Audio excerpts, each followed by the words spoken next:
سعید غنی کراچی میں میڈیا سے گفتگو کر رہے ہیں، وہ آپ کو ذرائع آ سکے جن ذرائع سے انہوں نے لاکھوں ڈالرز کی پراپرٹیز ملک سے باہر بنائی ہیں.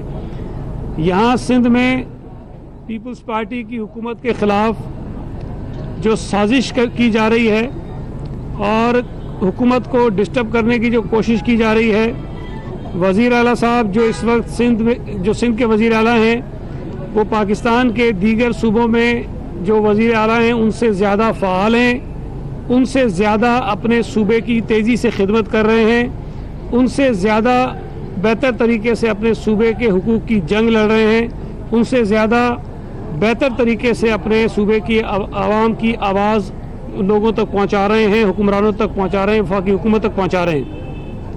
اب یہ ان کو پریشانی لاحق ہے کہ جہاں انہوں نے نااہل ترین اپنے لوگوں کو اہم عہدوں پر لگا دیا ہے جن سے کچھ نہیں سنبھل رہا، تو وہ چاہتے ہیں کہ سندھ کی حکومت کو بھی وہ پریشان کریں، ڈسٹرب کریں، ان کے راستے میں پریشانیاں پیدا کریں تاکہ جو ان کے نااہل حکمران بیٹھے ہوئے دیگر صوبوں میں یا وفاق میں ان کی کارکردگی جو ہے وہ بے نقاب نہ ہو سکے. لیکن میں سمجھتا ہوں کہ اس قسم کی سازشیں پاکستان پیپلز پارٹی کے خلاف ماضی میں بھی ہوئی ہیں. یہ سارے چلے ہوئے کارتوس ہیں، یہ سارے سندھ کے لوگوں کے ٹھکرائے ہوئے لوگ ہیں جن کے پاس وہ آ رہے ہیں. ماضی میں بھی اس طرح کی کوششیں ہوئی، ناکام ہوئی.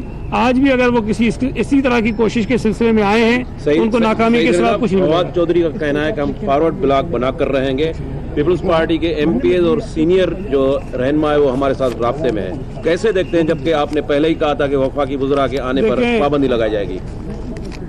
سینئر رہنما کا رابطہ ہونا تو کوئی بری بات نہیں ہے. رابطے تو شاید میرے بھی کئی لوگوں سے ہوتے ہیں، پی ٹی آئی کے لوگوں سے، نون کے لوگوں سے بھی ہوتے ہیں، ایم کیو کے لوگوں سے بھی ہوتے ہیں.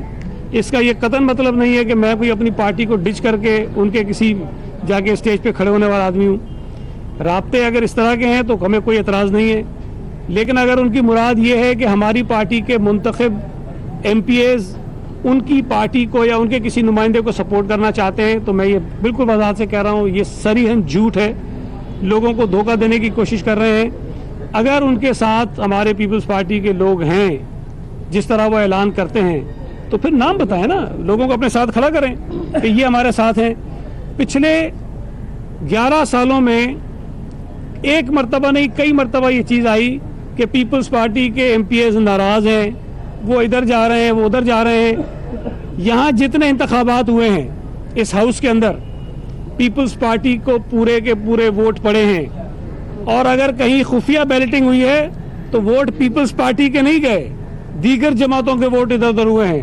تو پیپلز پارٹی کے جتنے منتخب نمائندے ہیں وہ کمیٹڈ ہیں، اپنی قیادت کے ساتھ کھڑے ہیں، اور یہ کوششیں وہ کر کے دیکھ لیں. میں آپ کو بتا رہا ہوں نا، یہ شور اس لیے مچا رہے ہیں کہ علیمہ خان صاحبہ کے جو ایشو سے لوگوں کی توجہ ہٹ جائے، لیکن وہ سب کچھ کرتے رہیں، ہم ان کی کرپشن کو اور چوری کو بے نقاب کرتے رہیں گے. سعید غنی صاحب، فواد چودھری کا یہ بھی کہنا ہے کہ مراد علی شاہ کو اومنی گروپ کا جن ہے. کیا یہ جن کا کوئی علاج ہوگا؟ کیا ہوگا؟ دیکھیں لے جا کے اس کو دیکھیں بات یہ ہے کہ مجھے تو حیرت ہوتی ہے کہ فواد چودھری صاحب جن کے جو بڑے تھے پیپلز پارٹی کے میں رہے، پھر اس کے بعد یہ صاحب جو ہیں وہ کاف لیگ میں چلے گئے، پھر یہ مشرف کے بڑے بھرپور ترجمان رہے، پھر اس کے بعد آصف علی زرداری صاحب اور پیپلز پارٹی کے ترجمان رہے. میں کچھ نہیں کہتا، اگر ان کی پرانی کلپس نکالیں نا جس طرح یہ ڈیفینڈ کرتے تھے پیپلز پارٹی کو اور خاص طور پہ آصف علی زرداری صاحب کو، اگر وہ ان کو سنا دیں تو میں سمجھتا ہوں اگر تھوڑی بہت شرم ہوگی کسی آدمی کے اندر تو آصف علی زرداری صاحب کے خلاف اور پیپلز پارٹی کے خلاف بات نہیں کریں گے. تو یہ کسی ایسے شخص کے متعلق ایسی بات کرنا جن کے اوپر ابھی صرف ہوائی الزامات ہیں. ہوائی میں اس لیے کہتا ہوں کہ ابھی تک کسی جگہ چیف منسٹر صاحب کو بلا کر ان کا موقف پوچھا نہیں گیا ہے. سپریم کورٹ نے جے آئی ٹی کے ایشو پر بات کرنے سے روکا ہوا ہے. چیف منسٹر اپنا ڈیفینس جو ہے وہ میڈیا میں نہیں دے پا رہے ہیں، لیکن جب وہ بولیں گے تو میں سمجھتا ہوں کہ جتنے سوالات ان کے اوپر اٹھائے گئے ہیں وہ ایک ایک چیز کا جواب دیں گے. اور یہ پیپلز پارٹی کی روایت رہی ہے کہ ہم پر جب جب الزامات لگے ہم بھاگے نہیں ہیں، ہم نے پارٹیاں تبدیل نہیں کی ہیں، ہم نے حالات کا سامنا کیا ہے اور عدالتوں میں بھی سامنا کیا ہے، سیاسی میدان میں بھی سامنا کیا ہے. ان کے اوپر جو چیزیں ہیں پہلے یہ اس کی وضاحتیں دیں. یہ اپنے لوگوں کے جن کے اوپر نیب میں مقدمات چل رہے ہیں, انکوائریاں چل رہی ہیں, انویسٹیگیشنز ہو رہی ہیں, وزیر اعظم کے خلاف ہے, ڈیفنس منسٹر کے خلاف ہے, پنجاب کے سینئر منسٹر کے خلاف ہے, صوبہ خیبر پختونخوا کے چیف منسٹر کے خلاف ہے, کے پی میں جو سینئر منسٹر ہے اس کے خلاف ہیں. وزیر اعظم خود اور دیگر جتنے نام میں نے آپ کو بتائے ہیں, پہلے ان کے نام بھی ECL پر ڈالیں اور یہ ثابت کریں کہ ان کی حکومت جو ہے وہ سب کے ساتھ ایک جیسا رویہ رکھتی ہے. اپوزیشن کے لوگوں کے نام ECL پہ آتے ہیں, اپوزیشن کے لوگوں کے خلاف جو ہے وہ مقدمات بنائے جاتے ہیں, لیکن ان کے اپنے جو لوگ ہیں ان سے کوئی نہیں پوچھتا. لیاقت جتوئی کا نام ECL پہ تھا, وہ ملک سے باہر چلا گیا. یہ جواب دینا چاہیے ان کو کہ یہ جو تضادات ہیں, یہ جو ڈسکریمنیشنز ہیں, یہ کیوں کر رہے ہیں. اور میں سمجھتا ہوں کہ یہ چیزیں ان کے آڑے آ رہی ہیں, اور یہ جو شوشے چھوڑے جا رہے ہیں اس کا سبب بھی یہی ہے. میں نے کل بھی کہا, آج بھی کہہ رہا ہوں, فواد چودھری کے سامنے PTI کے 10 MPA کھڑے کرو, اس سے پوچھو 5 کے نام بتا دو. اچھا, اگر وہ نام بتا دیں تو میں مان جاؤں. سر یہ بتا دیں, آپ نے ایک بات کہی تھی کہ انتشار اور افراتفری پھیلانے والے وفاقی وزراء پر جو ہے نا سندھ آنے پر پابندی عائد کریں گے. اب جو ہے نا وہ انتشار اور افراتفری پھیلانے ایک وزیر آیا ہوا ہے اور اسی طرح کی بیانات دے رہا ہے, جو بیانات آپ سمجھتے ہیں کہ افراتفری اور جو ہے نا انتشار پھیلانے کے مترادف ہے, تو یہ پھیلا رہے ہیں, تو کب پابندی لگا رہے ہیں؟ میں نے پہلی بات میں نے یہ نہیں کہا تھا کہ ہم پابندی لگا رہے ہیں. میں نے یہ کہا تھا کہ ایسے لوگ جن کے سندھ میں آنے کی وجہ سے حالات خراب ہونے کے امکانات ہوں, تو صوبائی حکومت کے پاس یہ اختیار ہے کہ وہ صوبے میں آنے پر کسی پر پابندی لگا سکتی ہے. تو کہیں ایسا نہ ہو کہ مجھے یہ تجویز دینی پڑ جائے کہ ان لوگوں کے اوپر جو ہے پابندی لگائی جائے.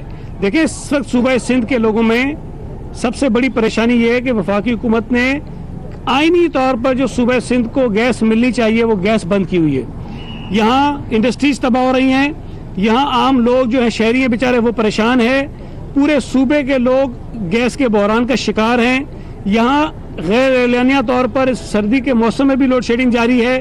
اس قسم کے اقدامات جو کریں گے اس کے بعد پھر آ کر سندھ کی حکومت کے خلاف سازشیں کریں گے, تو ایسی چیزیں جس کی وجہ سے سندھ کے لوگوں میں اضطراب ہو, سندھ کے لوگوں میں ان چند وزراء کے لیے نفرت پیدا ہو اور ایسے امکانات پیدا ہو جائیں کہ یہ اگر آئیں گے تو یہ حالات خراب ہوں گے, تو ان کے اوپر پابندی لگائی جا سکتی ہے. تو میں اب بھی قائم ہوں اپنی بات پر کہ اگر ایسی صورتحال میں نے محسوس کی تو میں یہ تجویز ضرور دوں گا کہ یہ 2-4 جو فسادی لوگ ہیں ان پر سندھ میں آنے پر پابندی ہونی چاہیے. ایک فسادی پارٹی نے ملازمین نے کام کر دی ہے اور لوگ جو ہے افسران ہیں یا ملازمین ہیں انہوں نے کام چھوڑ دیا ہے. کہاں پر؟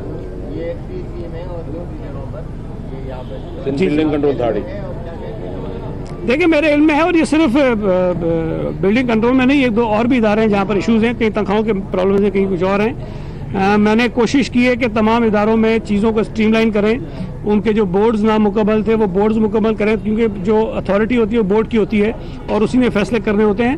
تو یہ ایشوز ہم سیٹل کر لیں گے, جو بھی ایشو جو جائز باتیں ہوں گی مانیں گے. عمران خان آیا تھا تو PTI جو ہے اس کو لے کر عدالت گئی تھی, تو آپ حلیمہ خان کی اتنی جائیدادیں نکل رہی ہیں, آپ بھی عدالت میں جائیں ان کا معاملہ لے کر. دیکھیں, پیپلز پارٹی کا ایک ہمیشہ سے بڑا واضح موقف رہا ہے. جب پاناما کا بھی ایشو آیا تھا تو پیپلز پارٹی نے یہ تجویز دی تھی کہ پارلیمان پر مشتمل کمیٹی ہونی چاہیے, پارلیمنٹ کی کمیٹی ہونی چاہیے جو اس بات کی تحقیقات کرے. لیکن اس وقت کی حکومت کا خود یہ خیال تھا, اس کے بعد پھر عدالت نے لے لیا. میں جو بات کر رہا ہوں, میں حکومت سے یہ کہہ رہا ہوں کہ GIT بناؤ اور اس GIT کے اندر اپوزیشن کے پارلیمنٹ کے اراکین کو شامل کرو. اس لیے کہ اگر صرف سرکاری جو افسران ہیں ان پر مشتمل GIT بنائی جائے گی تو وہ وہی کریں گے جو وزیر اعظم ان کو کہے گا. جس طرح آج FIA ان کی ماتحت ہے, ان کے تابع, ان کے اشاروں پہ چل رہی ہے. نیب بھی میں سمجھتا ہوں کہ حکومت کے اشاروں پہ چل رہی ہے. اسی طرح تمام اس قسم کے ادارے جو حکومت کے اشاروں پر چل رہے ہیں ان کے لوگ تو ضرور ہوں, ظاہر ہے کہ قانونی آئینی ادارے ہیں, لیکن اس کے اندر پارلیمنٹ کے نمائندے ہونے چاہیے تاکہ اس GIT کی کارروائی کو وہ دیکھیں اور جو حقیقت ہے وہ لوگوں کے سامنے آ سکے. سعید بھائی یہ فرمائیے گا کہ پیپلز پارٹی اس سے پہلے اور آج بھی فواد چودھری کو لے کر کافی بیان بازی ہو رہی ہے, ان کے مشن سندھ پر کافی بیان بازی ہو رہی ہے. کیا ایک شخص ایک منتخب حکومت کو اتنی آسانی سے گرا سکتا ہے, تبدیل کر سکتا ہے, یا یہ جو بیان بازی ہے اس کی وجہ وہ قوتیں ہیں جو کہ ان لوگوں کے پیچھے کھڑی ہیں تبدیلی کے لیے؟ دیکھیے, پہلی بات تو یہ میں نہیں سمجھتا کہ فواد چودھری کے اندر اتنی طاقت, اتنی سخت ہے کہ وہ صوبہ سندھ کی حکومت کو ڈسلوج کروا سکے یا یہاں پر ایک بھی کسی MPA کو توڑ سکے. کوئی اس کی حیثیت نہیں ہے اتنی, اور نہ ہی ہم